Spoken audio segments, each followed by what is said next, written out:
Welcome to టీసెట్. నేను మీ లింగదాస్. పోటీ పరీక్షలకి prepare అవుతున్న అభ్యర్థుల కోసం టీసెట్ వారు అందిస్తున్న శిక్షణా తరగతుల్లో భాగంగా ప్యూర్ మ్యాథ్స్ అనే టాపిక్లోంచి మనము జామెట్రీని డిస్కస్ చేస్తున్నాం.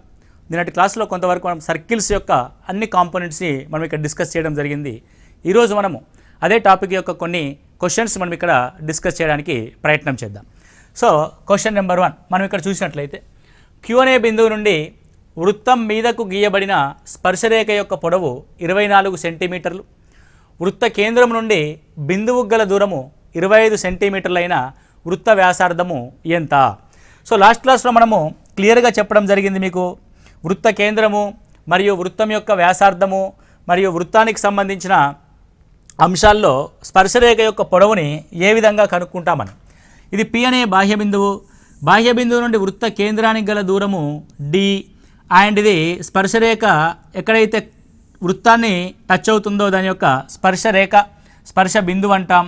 ఇప్పుడు ఏమంటున్నాడు క్వశ్చన్లో అని అంటే Q అనే బిందువు నుండి గీస్తున్నా. Q అనే బిందువు నుంచి గీస్తుంటే గీయబడిన స్పర్శరేఖ యొక్క పొడవు 24 సెంటీమీటర్లు, Q నుండి కేంద్రానికి గల దూరము 25 సెంటీమీటర్లు అయితే దాని యొక్క రేడియస్ ఎంత అన్నది మన యొక్క ప్రశ్న. ఇక్కడ ఏమంటారంటే d² మనకు తెలుసు ఆల్రెడీ 24 స్క్వేర్ మైనస్ r² మనం చూస్తాం. దట్ r² ఆల్రెడీ d² యొక్క వాల్యూ మనకు తెలుసు. 25 square is equal to 24 square plus r². Only r² కావాలి కాబట్టి 25 స్క్వేర్ మైనస్ 24 స్క్వేర్ రాస్తే a² మైనస్ b² రూపంలో ఉంటుంది. ఇది 25 plus 24 into 25 minus 24 r is equal to root తీసుకుంటాము. This is root 49 is equal to 7. What is the value? A is equal to అంటే radius is equal to option A 7 centimetres అనేది value. So ఇదంతా చేయకుండా మీరు ఒకే ఒక విషయాన్ని గుర్తుపెట్టుకోండి. ఏమి ఆ విషయము అని అంటే వృత్తానికి ఒక స్పర్శరేఖను గీసినప్పుడు స్పర్శరేఖ యొక్క పొడవు, వృత్త కేంద్రం నుంచి గల దూరము మరియు వ్యాసార్థము, ఓకే 3 కాంపోనెంట్స్ ఉన్నాయి. ఇది వృత్తం యొక్క వ్యాసార్థము, ఇది టాంజెంట్ యొక్క పొడవు, స్పర్శరేఖ యొక్క పొడవు. ఆ స్పర్శరేఖ ఎక్కడి నుంచి గీసామో ఆ బిందువు నుంచి వృత్త కేంద్రానికి గల దూరం. ఇందులో D అనేది మనం ఏర్పాటు చేయబోయే రైట్ యాంగిల్ ట్రయాంగిల్లో హైపోటెన్స్ హైయెస్ట్ కొలత అవుతుంది కాబట్టి D ఎప్పుడు హైయెస్ట్గా ఉంటుంది. ఏంటా D? 25 centimetre. What about length of the tangent? 24 centimetres. ఇక్కడ మీరు గమనిస్తే 24, 25. సో ఇది రైట్ యాంగిల్ ట్రయాంగిల్ మనకు ఒక స్టాండర్డ్ రేషియోస్ తెలుసు. 3:4:5, 7:24:25, 5:12:13, 8:15:17 అని స్టాండర్డ్ రేషియోస్ తెలుసు. ఇందులో 24, 25 ఉన్న వాల్యూ కలిగిన త్రికోణమితి విలువలేంటి అంటే లంబకోణ త్రిభుజం యొక్క విలువలేంటి అంటే 7. దెన్ రేడియస్ విల్ బి 7 అని మనం ఈజీగా ఐడెంటిఫై చేస్తాం. సో 24, 25 అనే వాల్యూ కనబడగానే 7 అని మనం ఐడెంటిఫై చేయాల్సి ఉంటుంది.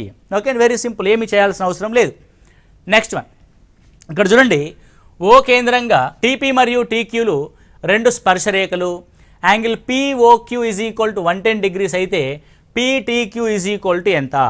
సాధారణంగా ఇది PT మరియు PQ, OQ అండ్ OP 4 భుజాలు కలిగిన ఒక చతుర్భుజము. చతుర్భుజంలోని కోణాల మొత్తము 360 డిగ్రీలు. అందులో P వద్ద ఉండే కోణము లంబకోణము అండ్ Q వద్ద ఉండే కోణం లంబకోణం.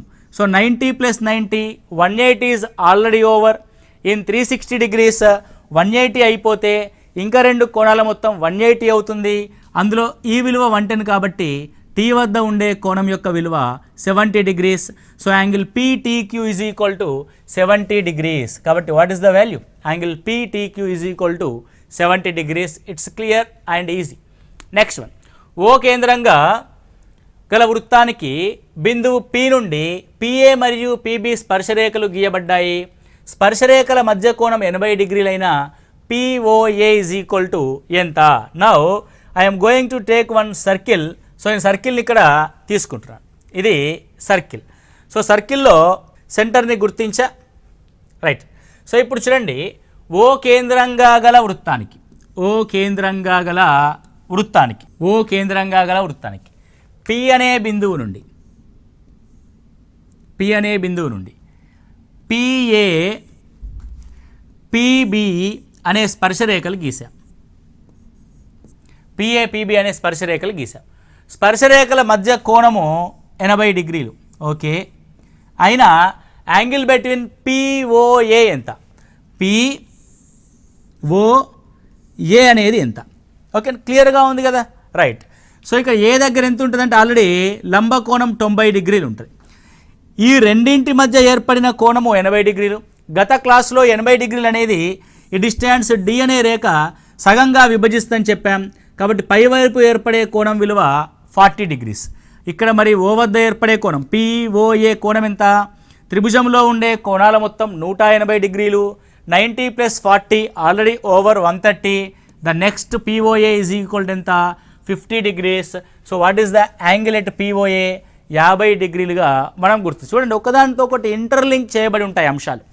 ఓకే, నెక్స్ట్ వన్ చూస్తే, వృత్త కేంద్రం నుండి 5 సెంటీమీటర్ల దూరంలో గల బిందువు ఏ నుండి గీయబడిన స్పర్శరేఖ యొక్క పొడవు 4 సెంటీమీటర్లైన వృత్త వ్యాసార్థాన్ని కనుగొనండి. ఇక బొమ్మ వేయడము, d² = L² + R² ఫార్ములాను అప్లై చేయడం కాదు. మీరు కాన్సెప్ట్ని అర్థం చేసుకుంటే రేడియస్ R, ట్యాంజెంట్ యొక్క లెంత్ L, కేంద్రం నుండి గల దూరము D, ఈ మూడు కూడా లంబకోణ త్రిభుజాన్ని ఏర్పరుస్తాయి. అందులో D అనేది హైపోటెన్యూస్ అవుతుంది. అందులో D యొక్క దూరం ఎంత? 5 సెంటీమీటర్లు. అందులో లెంత్ ఆఫ్ ది ట్యాంజెంట్ ఎంత? 4 సెంటీమీటర్లు. 4,5 ఉన్నప్పుడు రేడియస్ యొక్క లంబకోణ త్రిభుజం కొలత ఎంత ఉండాలి? 3 సెంటీమీటర్లు ఉండాలి. That's it. 3, 4, 5. Okay, now next. So 5 సెంటీమీటర్లు 3 సెంటీమీటర్ల వ్యాసార్థములతో 2 ఏకకేంద్ర వృత్తాలు గీయబడ్డాయి. చిన్న వృత్తాన్ని స్పర్శించే పెద్ద వృత్తం యొక్క జా పొడవుని కనుగొనండి. చిన్న వృత్తాన్ని స్పర్శించే పెద్ద వృత్తం యొక్క జా పొడవుని కనుగొనండి. రైట్, ఇవి ఏకకేంద్ర వృత్తాలు అని అంటాం. అంటే ఒకే కేంద్రము కలిగిన వృత్తం. ఇదొక చిన్న వృత్తం. రైట్, సో ఇప్పుడు ఈ చిన్న వృత్తానికి ఇంకొక పెద్ద వృత్తాన్ని తీసుకుందాం. సో రెండింటి యొక్క కేంద్రములు ఒకటే అవ్వాలి. సో రెండింటి యొక్క కేంద్రాలు ఒకటే అయినాయి. Okay, right. So nice. So ఇక్కడ ఏకకేంద్ర వృత్తాల్ని మనం ఇక్కడ తీసుకోవడం జరిగింది. ఏకకేంద్ర వృత్తాల్లో ఇక్కడ చూడండి, దీని యొక్క వ్యాసార్థము 3, దీని యొక్క వ్యాసార్థము 5. ఈ విధంగా ఉంది. ఏమంటున్నాడు అనంటే, చిన్న వృత్తాన్ని స్పర్శించే పెద్ద వృత్తం యొక్క జా ఎవరిని స్పర్శిస్తుందట? చిన్న వృత్తాన్ని స్పర్శిస్తున్నాడు. Very good. చిన్న వృత్తాన్ని స్పర్శిస్తే ఆ జా యొక్క పొడవు ఎంత? ఇక్కడ మీరు గమనించండి, వృత్త కేంద్రం నుంచి ఇక్కడికి ఉన్న కొలత ఎంత? 5. ఇది రేడియస్ 3. ఇప్పుడు ఈ జా యొక్క విషయాన్ని కనుక గమనిస్తే మనం గత క్లాస్లో తెలుసుకుందాం. జా నుంచి వృత్త కేంద్రానికి గనక లంబాన్ని గీస్తే ఆ జా యొక్క పొడవు 2 సమాన భాగాలుగా విభజించబడుతుంది. Half of the part 3, 4, 5. Enter మనకు మైండ్లో రిమెంబర్ అవ్వాలి. ఇది లంబకోణ త్రిభుజములోని కొలతలు. 3 ఉంది, 5 ఉంది, కాబట్టి ఈ కొలత 4. ఈ పార్ట్ 4 అయితే ఈ పార్ట్ కూడా 4. కాబట్టి మొత్తం జా యొక్క పొడవు ఎంత? 4 + 4 that is equal to 8 centimetres. కాబట్టి చిన్న వృత్తాన్ని స్పర్శించే పెద్ద వృత్తం యొక్క జా పొడవు ఎంతండి? 8 సెంటీమీటర్లు. It's a clear. Okay, next question. 4 సెంటీమీటర్ల వ్యాసార్థము 30 డిగ్రీలు కోణంగా గల వృత్తం యొక్క త్రిజ్యాంతర వైశాల్యంను కనుగొనండి. అదేవిధంగా సంబంధిత అధిక త్రిజ్యాంతర వైశాల్యాన్ని కూడా కనుగొనండి. సో 30 డిగ్రీలతో ఒక సెక్టార్ ఏర్పడితే ఆ సెక్టార్ యొక్క ఏరియా, మిగతా సెక్టార్ గురు సెక్టార్ ఉంటుంది కదా, అంటే గురు త్రిజ్యాంతరం అధిక త్రిజ్యాంతరం ఉంటుంది కదా, ఆ సెక్టార్ యొక్క వైశాల్యం కూడా మనం కనుక్కోవాల్సి ఉంటుంది. ఇప్పుడు ఇది వృత్తము. సో వృత్తం యొక్క కేంద్రం నుండి 30 డిగ్రీలు మరియు 30 డిగ్రీలుగా, అంటే 30 డిగ్రీల త్రిజ్యాంతర వైశాల్యం అని అంటే మనకు తెలుసది 30 degrees by 360 into pi r² మనం రాస్తాం. ఇది నార్మల్గా 30 డిగ్రీల యొక్క త్రిజ్యాంతర వైశాల్యం. ನಾವು చూస్తే 0, 0 cancel, 3 1s 3 12s. Now 1/12 into pi r square అంటే 16, right? So 4 3s 4 4s. So what is the value? 4/3 పైగా మనం రాస్తాం, ఎందుకంటే పై అనేది 22/7 క్యాన్సిల్ అవ్వదు కాబట్టి అదేవిధంగా మనం అలాగే మెన్షన్ చేస్తాం. ఇప్పుడు మిగతా వృత్త సెక్టార్ యొక్క వైశాల్యం ఎంత? మిగతా వృత్త సెక్టార్ అంటే 30 డిగ్రీలు అంటే అవతల వైపు ఎంత ఉంటుంది? 330 డిగ్రీలు ఉంటుంది. 330 డిగ్రీలు ఉంటుంది. నా 330 డిగ్రీల యొక్క వైశాల్యం ఏమవుద్దంటే 330 degrees by 360 into pi r square. Pi is nothing but 4 square, ఎందుకంటే 4 సెంటీమీటర్ల వ్యాసార్థం కాబట్టి. So 0 0 cancel, 4 11s 4 12s. Okay, now 11/12 into pi into 16, 4 3s 4 4s. Now it is 44/3 into pi is another sector యొక్క వైశాల్యము. You just to take the pi is equal 22/7 and cancel the values. కాబట్టి most of the ఆప్షన్స్లో అయితే 4/3 పై 44/3 పైగానే ఉండడం జరుగుతుంది. Okay right. Next one ఇక్కడ చూడండి, వ్యాసార్థం 21 సెంటీమీటర్లు, angle AOB is equal to 120 degrees అయిన వృత్తఖండమైనటువంటి AYB వైశాల్యాన్ని కనుగొనండి. సో వృత్తఖండమైనటువంటి AYB వైశాల్యాన్ని కనుగొనండి అంటున్నాడు. నేను ఏమంటానంటే సింపుల్గా ఇదొక వృత్త సెక్టార్ లోపల అంటే త్రిజ్యాంతరం లోపల ఇదొక ట్రయాంగిల్. ఈ ట్రయాంగిల్ యొక్క ఏరియాని తీసేస్తే సరిపోతుంది. ట్రయాంగిల్ యొక్క ఏరియాని ఏ విధంగా తీసేయడం జరుగుద్ది అని అంటే, దీని మధ్యలోకి ఒక లంబ సమద్విఖండన రేఖని గీసా. లంబ సమద్విఖండన రేఖ వల్ల ఏమైందంటే ఈ కోణము 120 కాస్త 60 డిగ్రీలుగా మారుద్ది, ఈ కోణము 30 డిగ్రీలుగా మారుద్ది. 90 డిగ్రీస్కి ఎదురుగా 21 సెంటీమీటర్లు ఉంటే 30 డిగ్రీలకు ఎదురుగా ఆ లంబంలో ఉన్న సగం వాల్యూ ఉంటుంది కాబట్టి ఇది 21/2 అవుతుంది. ఓకే, 21/2. సో ఈ 21/2 అయినప్పుడు 60 డిగ్రీలకు ఎదురుగా ఉన్న వాల్యూ ఏమవుతుందంటే 30కి ఎదురుగా ఎంతైతే ఉంటుందో దానికి √3 రెట్లు ఉంటుంది. ఇది మీకు త్రికోణమితి అనే చాప్టర్లో క్లియర్గా మెన్షన్ చేయడం జరిగింది. కాబట్టి ఇప్పుడు 21/2 √3. కాబట్టి మొత్తము ఈ త్రిభుజంలో ఈ జా యొక్క పొడవు ఏమవుతుంది? ద లెంత్ ఆఫ్ ది జా ఈజ్ ఈక్వల్ టు 21√3 అవుతుంది. 21√3 ఎందుకంటే 21 సెంటీమీటర్లు దాని యొక్క భూమి 21√3 కలిగిన త్రిభుజం యొక్క వైశాల్యాన్ని తీసేస్తాము. ఎందులోంచి? 120 డిగ్రీస్ ఉన్న సెక్టార్ యొక్క వైశాల్యంలోంచి ఈ సమద్విబాహు త్రిభుజ వైశాల్యాన్ని తీసేయడం జరుగుద్ది. ఇప్పుడు ఫస్ట్ సెక్టార్ యొక్క వైశాల్యం,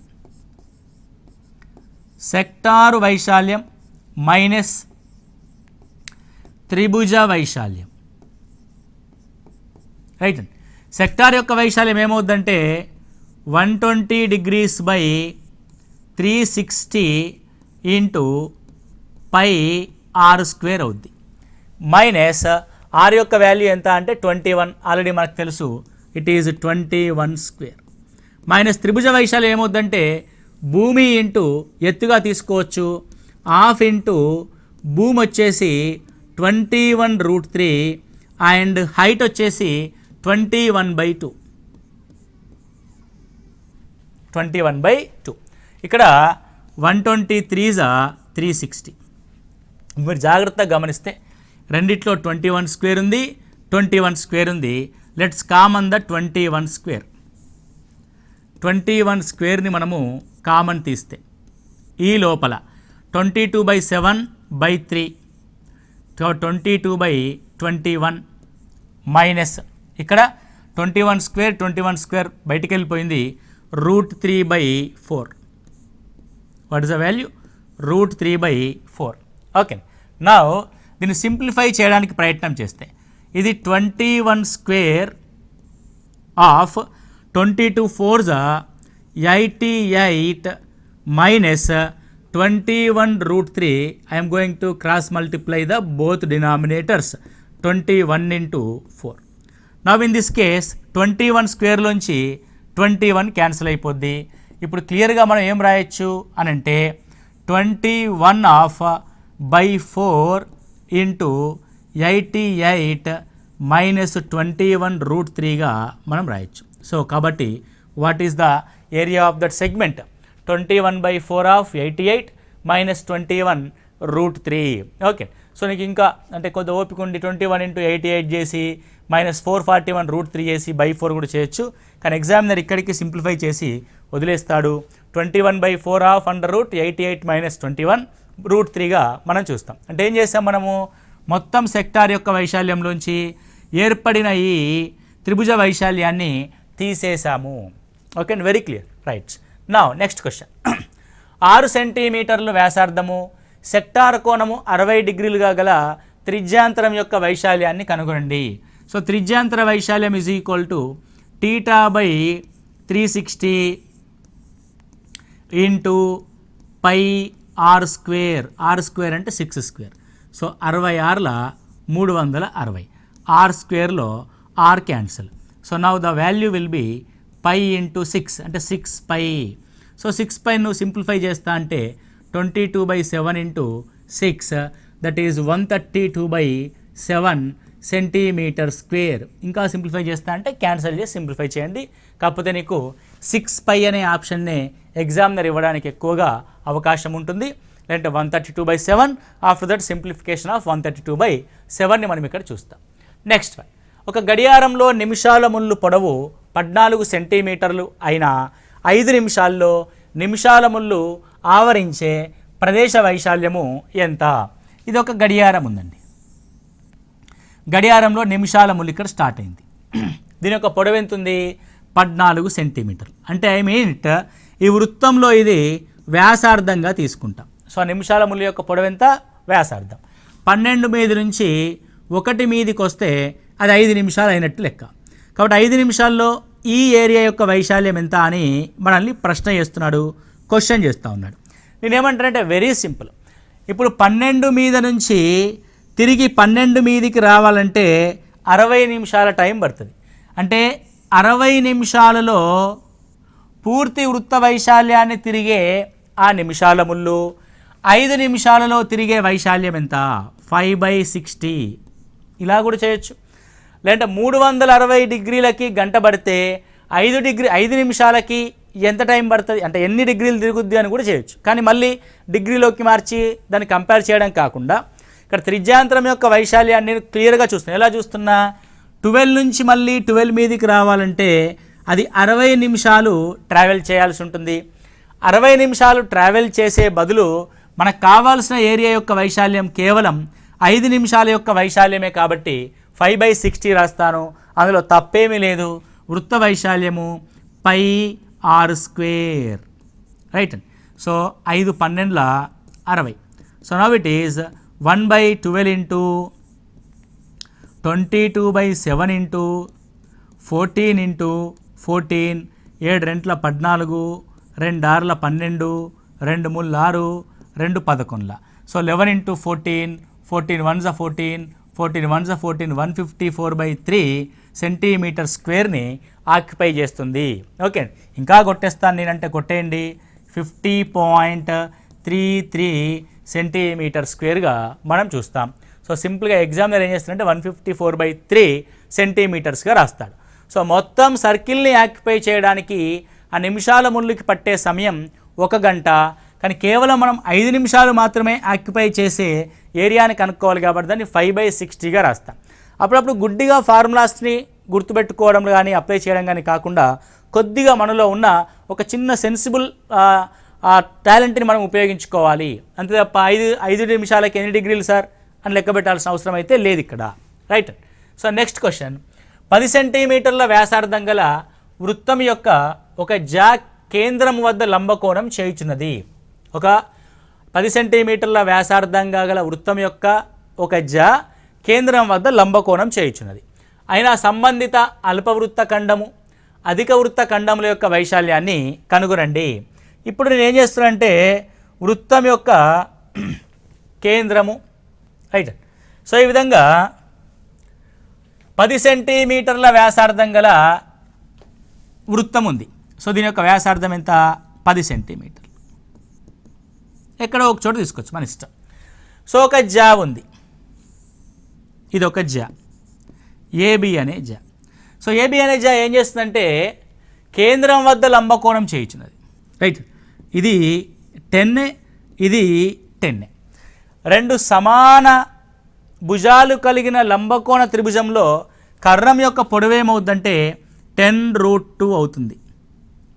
కర్ణం యొక్క పొడవు ఏమవుతుందండి? 10√2 అవుతుంది. నేను ఏమన్నాడు? అల్పవృత్త ఖండము, సెక్టార్ కాదు, ఇది అల్పవృత్త ఖండము.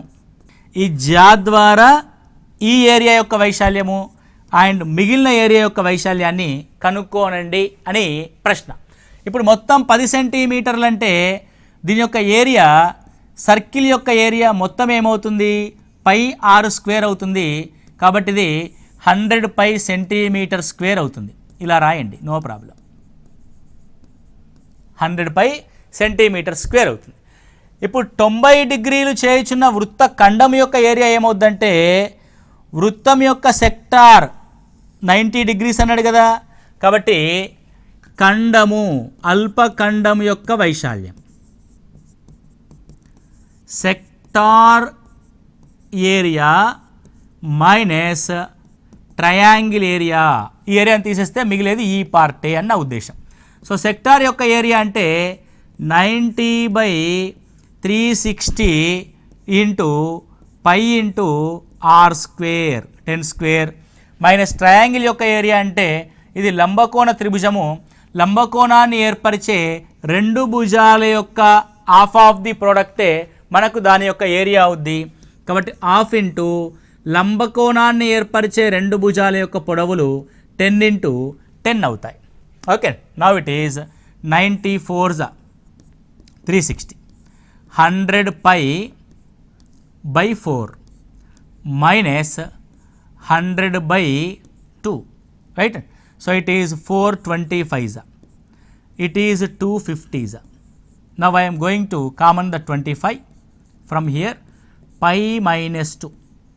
సో అల్పవృత్త ఖండం యొక్క ఏరియా ఎంత? 25 π-2. అంటే ఈ ఏరియా 25 π/-2గా మనం తీసుకోవడం జరిగింది. సో మొత్తం వృత్త వైశాల్యం ఎంత? 100 π. అందులో అల్పవృత్తం యొక్క వైశాల్యం ఎంత? 25 π-2. కాబట్టి మిగిలిన వృత్తఖండ వైశాల్యము అంటే అధిక వృత్తఖండ వైశాల్యం ఏమవుతుంది అని అంటే, సో మొత్తము వృత్త వైశాల్యంలోంచి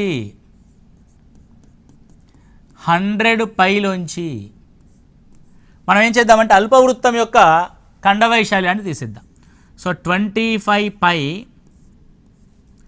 + 50 అని రాస్తాను, ఎందుకంటే +50. సో 25 - 20 -50 తీసేస్తాం కాబట్టి +50 అవుద్ది.